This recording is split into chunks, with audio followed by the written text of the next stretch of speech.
Please help me welcome our guest speaker, former United States Army Captain, Mr. Robert Wegner.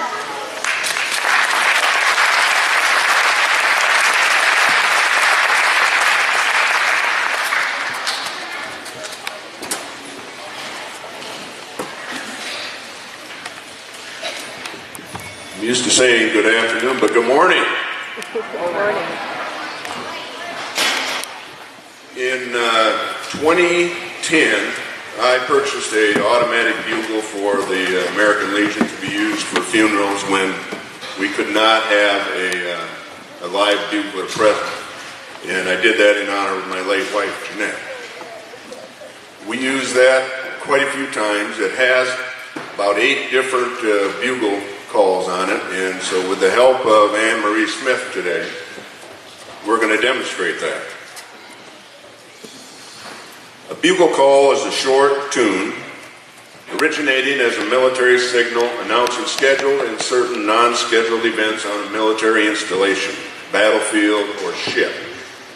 Historically, bugles, drums, and other loud instruments were used for clear communication in the noise and confusion of a battle. Naval bugle calls were also used to command the crew of many warships. A defining feature of a bugle call is that it consists of only notes from a single overtone series. Don't ask me what that is. This is in fact a requirement if it is to be played on a bugle or equivalently on a trumpet without moving the valves. Bugle calls typically indicated the change of daily routines of camp. Every duty of camp had its own bugle call, and since the cavalry soldiers had horses to look after, they heard twice as many signals as the regular infantry. Boots and saddles was the most imperative of these signals and could be sounded without warning at any time of the day or night, signaling the men to equip themselves and their mounts immediately. Bugle calls also relayed commanders' orders on the battlefield, signaling to troops to go forward, to the left, to the right, turn about, rally on the chief, trot, gallop, lay down, ride up, commence firing, cease firing, disperse, and other specific actions. Many of us have heard this Irving Berlin song, Boogie Woogie Bugle Boy of Company B. Oh, how I hate to get up in the morning. Oh, how I'd love to remain in bed. For the hardest blow of all is to hear the bugler call. You gotta get up, you gotta get up, you gotta get up this morning. Someday I'm gonna murder the bugler. Someday they're gonna find him dead. I'll amputate his reveille and step upon it heavily and spend the rest of my life in bed.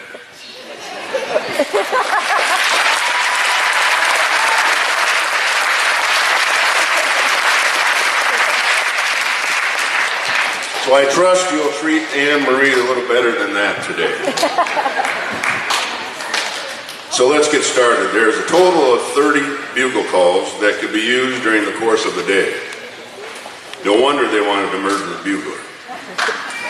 This bugle has 8 pre-recorded calls from Arlington National Cemetery. First call is played to signal a warning that personnel will prepare to assemble for formation.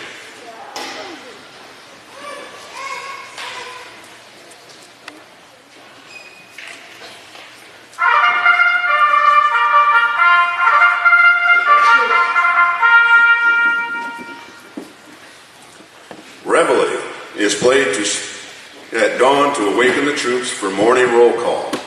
It is also used to accompany the raising of the national colors.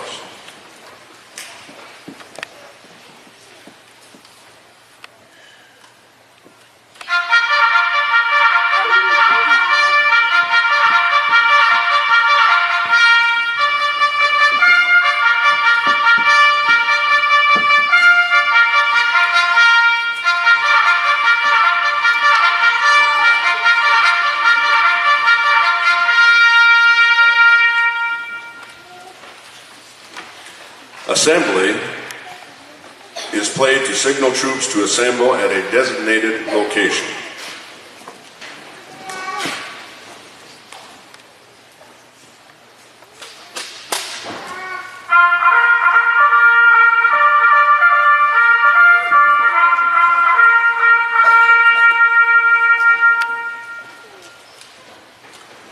The adjutant's call is played to signal that the adjutant is about to form the guard, battalion, or brigade. This call will normally be accompanied by drums and is for parades only.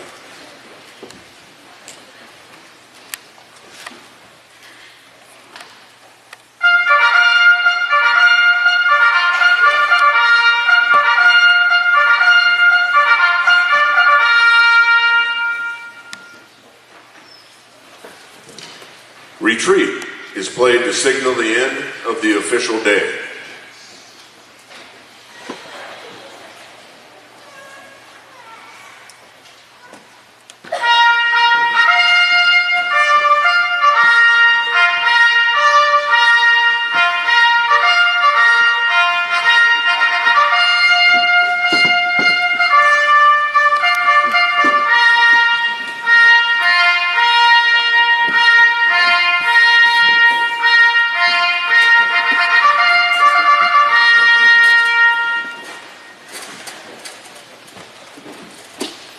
To the Color is played to render honors to the nation. It is used when no band is available to render honors or in ceremonies requiring honors to the nation more than once. To the Color commands all the same courtesies as the national anthem. Please rise if you are able and remove your headgear and cover your heart.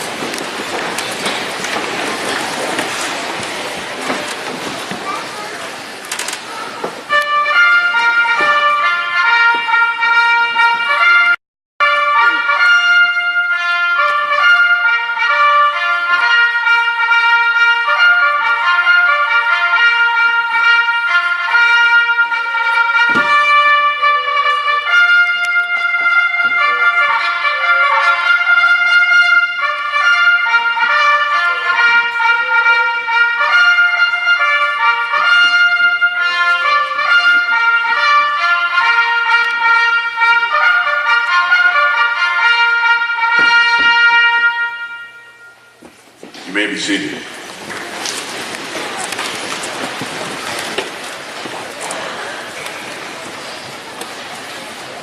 We have a couple more left, but do you need to catch your breath? Tattoo is played to signal that all light in squad rooms be extinguished and that all loud talking and other disturbances be discontinued within 15 minutes.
I think you need to take a breath after that.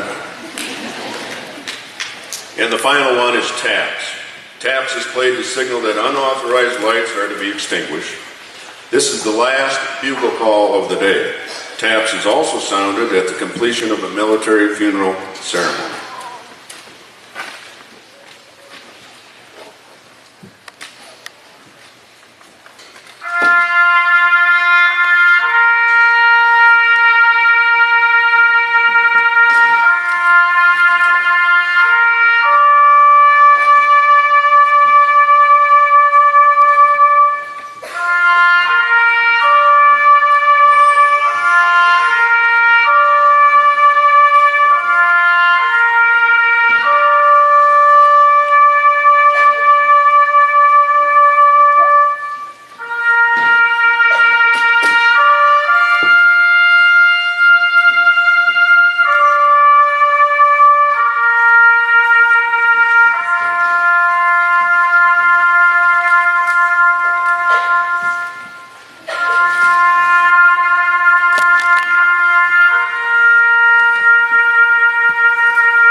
a great job.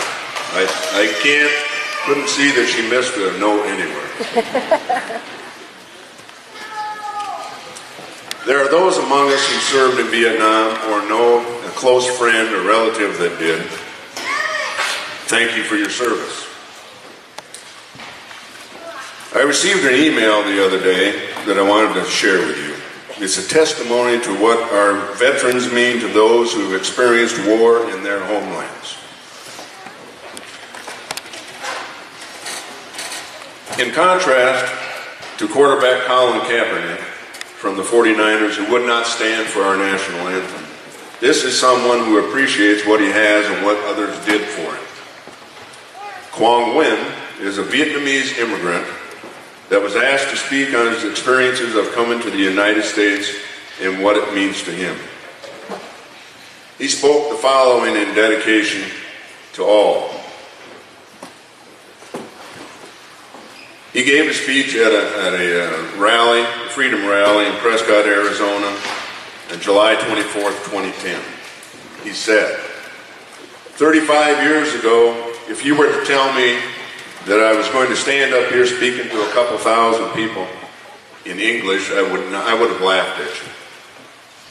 Man, every morning I wake up, I thank God for putting me and my family in the greatest country on earth. I just want you all to know that the American dream does exist, and I am living proof of that. I was asked to speak to you about my experience as a first-generation Vietnamese American, but I'd rather speak to you as an American. If you hadn't noticed, I am not white, and I feel pretty comfortable with my people. I am a proud U.S. citizen, and here is my proof. At this point, I assume he was holding up his citizenship papers.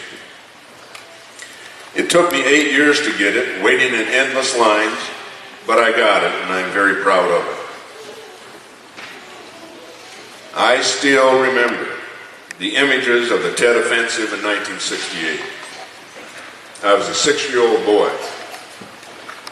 Now, you might want to question how a 6-year-old boy could remember anything. Trust me, those images can never be erased.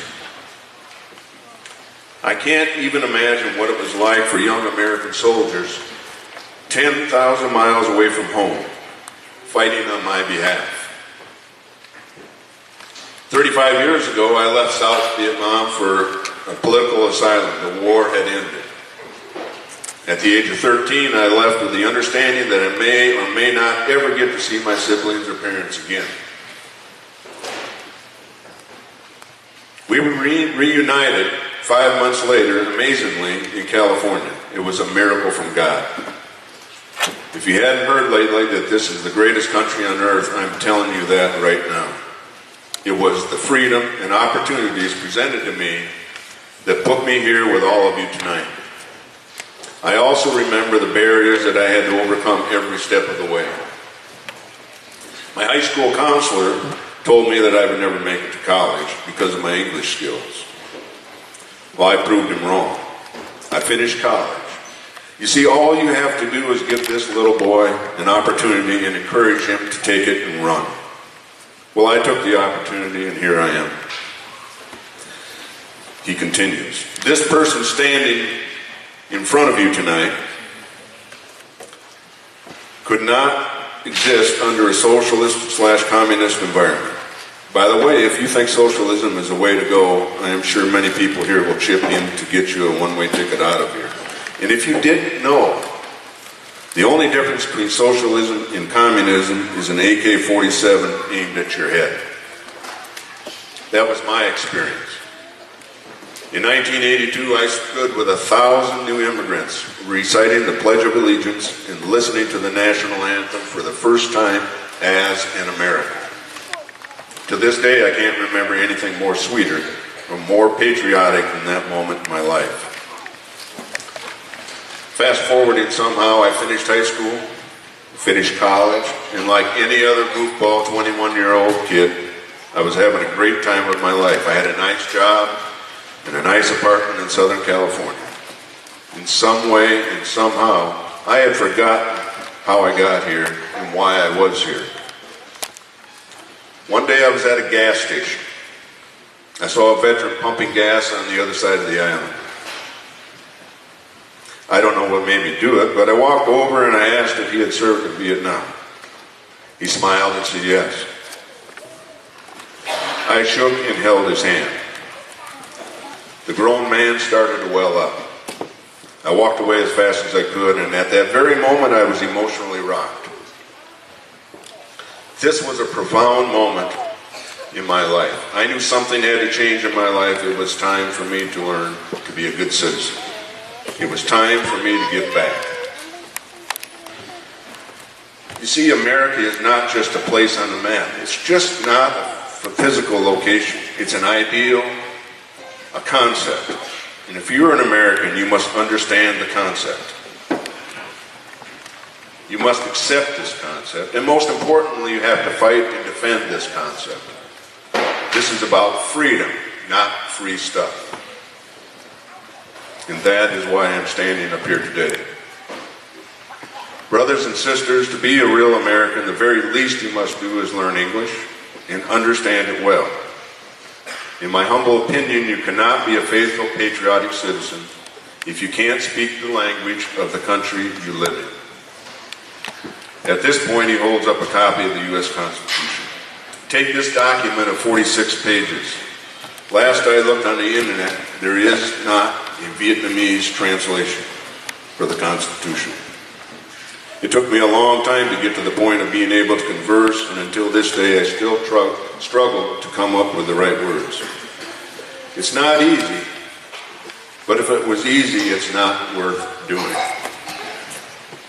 Before I knew this 46-page document, I learned of the 500,000 Americans who fought for this little boy. I learned of the 58,000 names scribed on the black wall at the Vietnam Memorial.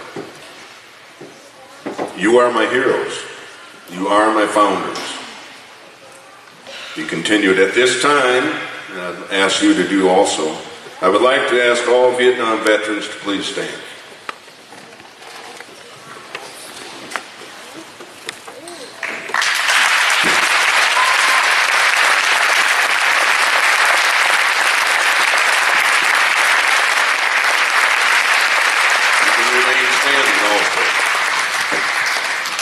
I thank you for my life. I thank you for your sacrifices, and I thank you for giving me the freedom and the liberty I have today. I now ask all veterans, firefighters, and police officers, and first responders to please stand.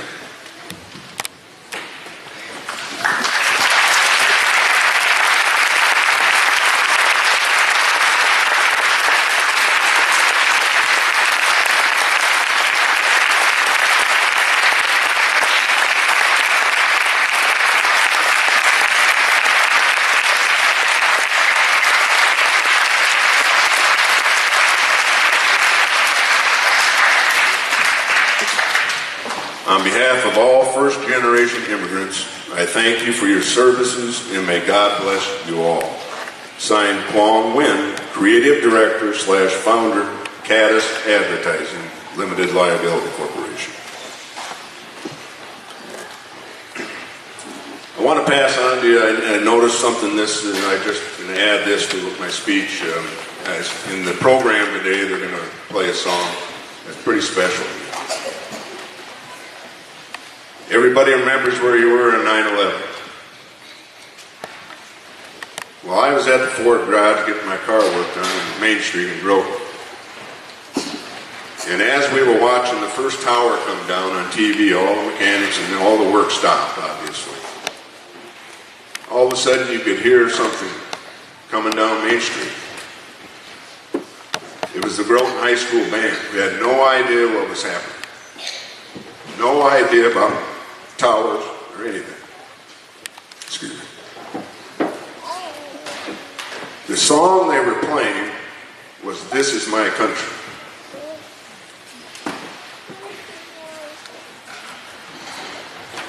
I spoke to Toby Roth after that and I asked him about that, and he says in 20 years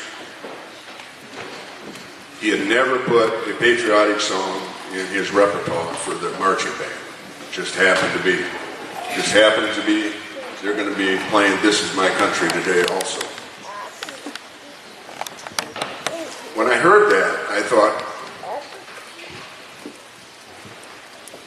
life is never going to be the same. And it hasn't been.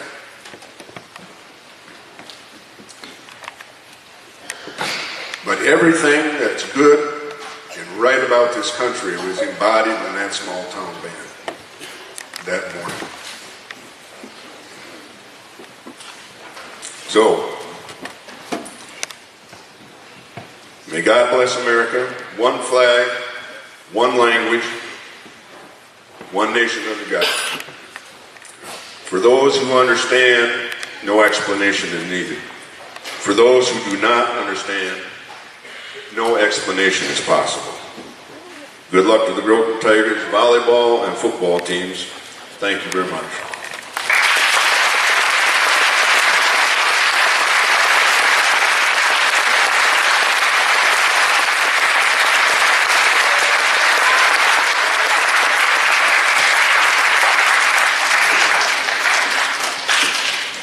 Thank you so much for joining us today and taking the time to speak to us. We are honored to hear your words.